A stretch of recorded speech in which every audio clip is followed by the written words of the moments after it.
ഹരി ഓം ശ്രീ ഗുരുഭ്യോ നമഃ. നമ്മൾ ആത്മജ്യോതി എന്ന ചാനലിലെ രണ്ടാമത്തെ വീഡിയോ ആണ് എൻ്റേത്. ശ്രീകൃഷ്ണ ഭഗവാന്റെ കഥകൾ പറഞ്ഞുകൊണ്ടാണ് നമ്മൾ ആരംഭിച്ചിരിക്കുന്നത്. അതിനായിട്ട് നമ്മൾ ശ്രീ മഹാഭാഗവതത്തെ തന്നെയാണ് ആശ്രയിക്കുന്നത്. അപ്പം ഭാഗവതം എന്ന് പറയുന്നത് ഭഗവാന്റെ വാങ്മയ സ്വരൂപം തന്നെയാണ്. ഭഗവാൻ ദേഹം വിടുന്നതിന് മുമ്പ് സ്വർഗാരോഹണം അല്ലെങ്കിൽ അദ്ദേഹത്തിൻ്റെ ധാമത്തിലേക്ക് തിരിച്ചു പോകുന്നതിന് മുമ്പ് കലിയുഗത്തിലെ ഉള്ള ജനങ്ങൾ എന്തു ചെയ്യും ഭക്തിക്ക് വേണ്ടിയെന്ന് ആരാഞ്ഞപ്പോൾ അതിനുവേണ്ടിയാണ് ഭാഗവതം എന്ന ഗ്രന്ഥം കൃതി ഉണ്ടായത്. വ്യാസഭഗവാന്റെ കരുണ നമ്മളിൽ പതിച്ചത് അങ്ങനെയാണ്. അതിൽ ഭഗവാന്റെ തത്വം തന്നെയാണ് ലയിച്ചിരിക്കുന്നത് എന്നാണ് പറഞ്ഞിരിക്കുന്നത്. അപ്പം ഭാഗവതം തുടങ്ങുന്നത് ശ്രീമദ് ഭാഗവത മാഹാത്മ്യത്തിലൂടെയാണ്. അത് എവിടെയാണ് ഉള്ളതെന്നറിയാമോ? പറഞ്ഞിരിക്കുന്നത് പത്മപുരാണം. ഞാൻ കഴിഞ്ഞ വീഡിയോയിൽ പറഞ്ഞു, പത്മപുരാണത്തിൽ ഉത്തരഖണ്ഡത്തിൽ അന്തർഗതമായിരിക്കുന്നതാണ് ഭാഗവത മാഹാത്മ്യം. 18 പുരാണങ്ങളെപ്പറ്റി നമ്മളൊന്ന് സൂചിപ്പിക്കുകയുണ്ടായി. അതിലൊന്നാണ് ഭാഗവത പുരാണം. അതിൽ നമ്മൾ ആദ്യത്തെ അധ്യായം നോക്കുമ്പോൾ ഭാഗവത മാഹാത്മ്യം പറയുന്ന അധ്യായങ്ങൾ നോക്കുമ്പോൾ അതിൽ നാരദ സനകാദി സംവാദം എന്ന് പറഞ്ഞാണ് തുടങ്ങുന്നത്. അതിൽ തന്നെ തുടങ്ങുന്നത് ഇങ്ങനെയാണ്: സച്ചിദാനന്ദരൂപായ വിശ്വോത്പത്യാദിഹേതവേ താപത്രയ വിനാശായ ശ്രീകൃഷ്ണായ വയം നുമഃ. അപ്പം ശ്രീകൃഷ്ണനെ ഞങ്ങൾ നമിക്കുന്നു. വയം നുമഃ പ്ലൂറലാണ് പറഞ്ഞിരിക്കുന്നത്. സച്ചിദാനന്ദ സ്വരൂപമാണ് ഭഗവാന്റേത്. സത്ത് ചിത്ത് ആനന്ദ സ്വരൂപനാണ് ഭഗവാൻ. അളവില്ലാത്ത അനന്തമായ ആനന്ദത്തിൻ്റെ ഉറവിടവും ഭഗവാൻ തന്നെയാണ്. നമ്മളും അതുതന്നെയാണ്. ആനന്ദ സ്വരൂപികളാണ് നമ്മൾക്ക് യഥാർത്ഥത്തിൽ ഈ ദുഃഖമൊന്നും ഇല്ല, ഉണ്ടെന്നുള്ള തോന്നലുകൾ മാത്രമാണെന്നാണ് ഗുരുക്കന്മാർ പറയുക. ഇനി എന്താ പറയുന്നത്? അടുത്ത വാക്ക് വിശ്വോത്പത്യാദിഹേതവേ. വിശ്വത്തിൻ്റെ പ്രപഞ്ചത്തിൻ്റെ ഉത്പത്തിക്ക് കാരണമായിരിക്കുന്നതും താപത്രയ വിനാശായ 3 താപങ്ങളെ നശിപ്പിക്കുന്നവനുമായ ശ്രീകൃഷ്ണായ വയം നുമഃ. അപ്പം 3 താപങ്ങളുണ്ടെന്ന് ഗുരുക്കന്മാർ നമ്മളെ പഠിപ്പിക്കുന്നുണ്ട്. 3 തരത്തിലുള്ള ദുഃഖങ്ങളുണ്ട്. ഏതൊക്കെയാണവ? ആധ്യാത്മികം, ആധിഭൗതികം, ആധിദൈവികം. ആധ്യാത്മികം എന്താണ്? അവനവനെ കൊണ്ടുണ്ടാകുന്ന ദുഃഖങ്ങൾ, അല്ലേ? നമ്മൾ ഒറ്റയ്ക്ക് ഒരു വീട്ടിലുള്ളെന്ന് വിചാരിക്കൂ. വലിയൊരു വീടാണ്, നമ്മൾ ഒറ്റയ്ക്കേ ഉള്ളൂ. പക്ഷേ നമ്മൾക്ക് അപ്പം നമ്മളിൽ നിന്ന് തന്നെ ഉണ്ടാകുന്ന കുറേ ദുഃഖങ്ങളുണ്ടാകും. ഒറ്റയ്ക്കിരിക്കുന്ന ഒരു ദിവസമാണെങ്കിലും സങ്കല്പിച്ച് നോക്കൂ. നമ്മൾ കുറേ പാസ്റ്റിനെ പറ്റി ചിന്തിക്കും. നമ്മളുടെ ഇപ്പോഴത്തെ ശരീരത്തിൻ്റെ അവസ്ഥയെ, മനസ്സിൻ്റെ അവസ്ഥയെ, സാമ്പത്തിക അവസ്ഥയെ, എല്ലാത്തിനെ പറ്റി ചിന്തിച്ച് ദുഃഖത്തെ ക്രിയേറ്റ് ചെയ്യും. പിന്നെ നമ്മളായിട്ട് നമുക്ക് വേണ്ടി ഉണ്ടാക്കുന്ന കുറേ ദുഃഖങ്ങളുണ്ട്. അതാണ് ആധ്യാത്മിക ദുഃഖം, ആധ്യാത്മിക താപം. ഇനി ആധിഭൗതികം, നമ്മളൊഴികെ നമ്മളുടെ ചുറ്റുപാടുകളിൽ നിന്നും നമുക്ക് വരുന്ന ദുഃഖങ്ങൾ. ഇപ്പോൾ ഉദാഹരണത്തിന് നമ്മുടെ അയൽക്കാർ, അല്ലെങ്കിൽ നമ്മൾ ജോലി ചെയ്യുന്ന സ്ഥലത്തുള്ള ആൾക്കാർ, അങ്ങനെ സമൂഹം, അതിൽ നിന്നൊക്കെ വരുന്ന ദുഃഖങ്ങളാണ് ആധിഭൗതിക ദുഃഖങ്ങൾ. ഇനി ആധിദൈവിക ദുഃഖമുണ്ട്. അതായത് വളരെ വലിയ സാഹചര്യങ്ങളിൽ നിന്നും വരുന്ന ദുഃഖങ്ങൾ.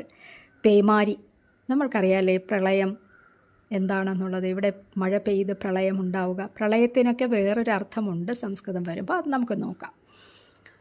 വലിയ പേമാരി വരുന്നു, വീടുകൾ ഒലിച്ചു പോകുന്നു, സുനാമി ഉണ്ടാകുന്നു, കൊടുങ്കാറ്റടിക്കുന്നു, ഉരുൾപൊട്ടലുണ്ടാകുന്നു. അപ്പോൾ ഇതെല്ലാം നമ്മളുടെ നിയന്ത്രണത്തിൽ നിൽക്കുന്ന കാര്യങ്ങളല്ല, ആധിദൈവികമാണ്. അപ്പോൾ ഈ 3 താപങ്ങളിൽ നിന്ന് ആരെ രക്ഷിക്കുന്നേ? ഭഗവാൻ തന്നെയാണ്.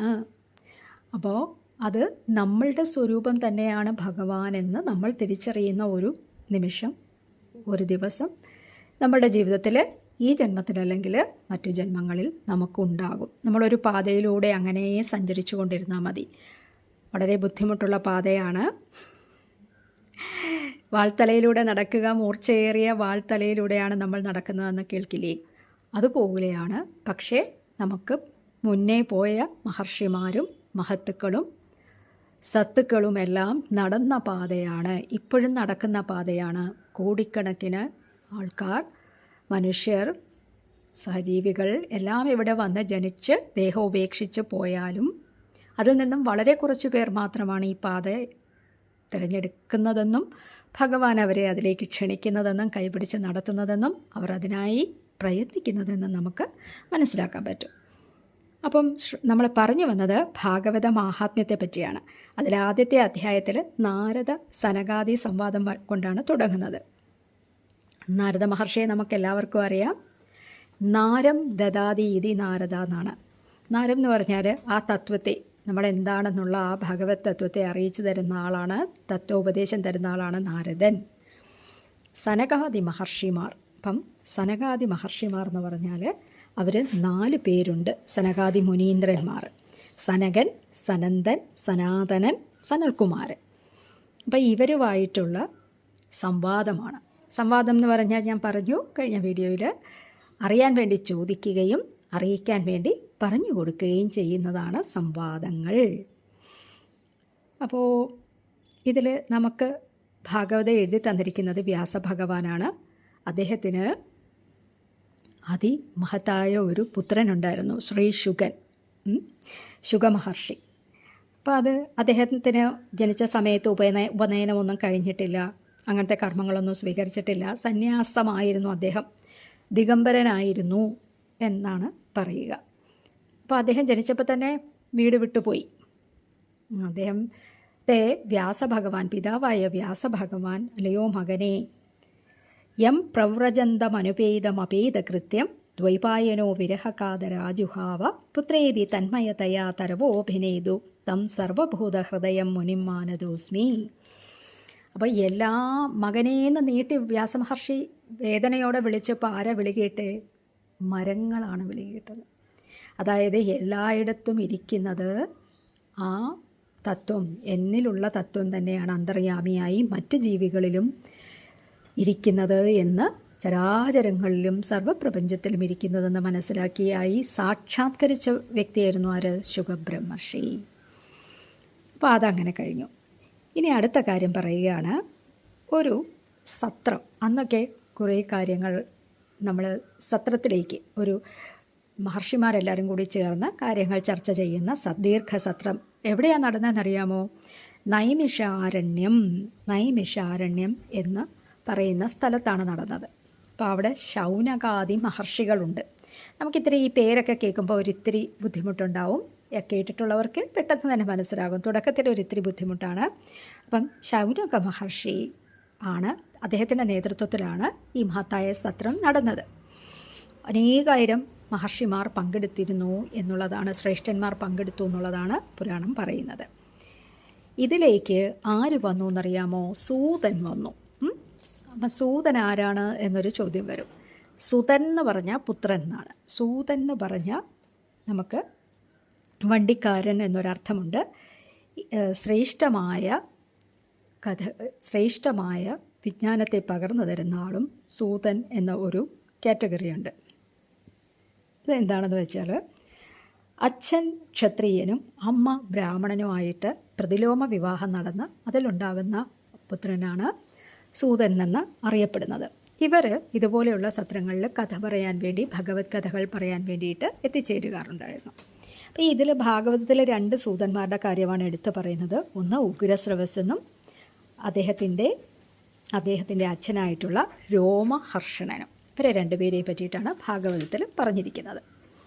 അപ്പോൾ ശൗനക മഹർഷി ചോദിക്കുകയാണ്, അങ്ങ് എത്രയോ ജ്ഞാനമുള്ള ആളാണ്, ആ അജ്ഞാനത്തെ നീക്കാനുള്ള ജ്ഞാനത്തെ ഞങ്ങൾക്കൊന്ന് പറഞ്ഞു തരണേ. കലിയുഗത്തിൽ നമ്മളാകുന്ന ജീവന്മാർ അല്ലേ, നമ്മൾ മനുഷ്യർ ജീവനാണ്, ജീവാത്മാവാണ്. അപ്പം ജീവന്മാർ അനുഭവിക്കുന്ന ദുഃഖങ്ങൾക്കുള്ള ആ ജീവനുള്ള പരിഹാരം എന്താണെന്ന് ശൗനക മഹർഷി ചോദിക്കുകയാണ്. നമുക്കൊക്കെ വേണ്ടിയിട്ടാണ് ചോദിക്കുന്നത്. ഇനി ആ ഏറ്റവും ശ്രേഷ്ഠമായ മാർഗത്തെ പറഞ്ഞു തരണം, ആ ഭഗവാൻ ശ്രീകൃഷ്ണൻ്റെ തൃപ്പാദത്തെ എത്തിച്ചേരാനുള്ള ശാശ്വതമായ മാർഗവും പറഞ്ഞു തരണം. അപ്പം സൂതൻ പറയാൻ തുടങ്ങി. കലിയുഗത്തെ ജനങ്ങളെ മോചിപ്പിക്കാനായിട്ട് ശുഗമഹർഷി ഭാഗവതം പറഞ്ഞു തന്നിരിക്കുന്നു. ജന്മാന്തര പുണ്യം കൊണ്ട് മാത്രമാണ് ഈ ഭാഗവതം കേൾക്കാനുള്ള ഒരു ഭാഗ്യം കിട്ടുകയുള്ളൂ.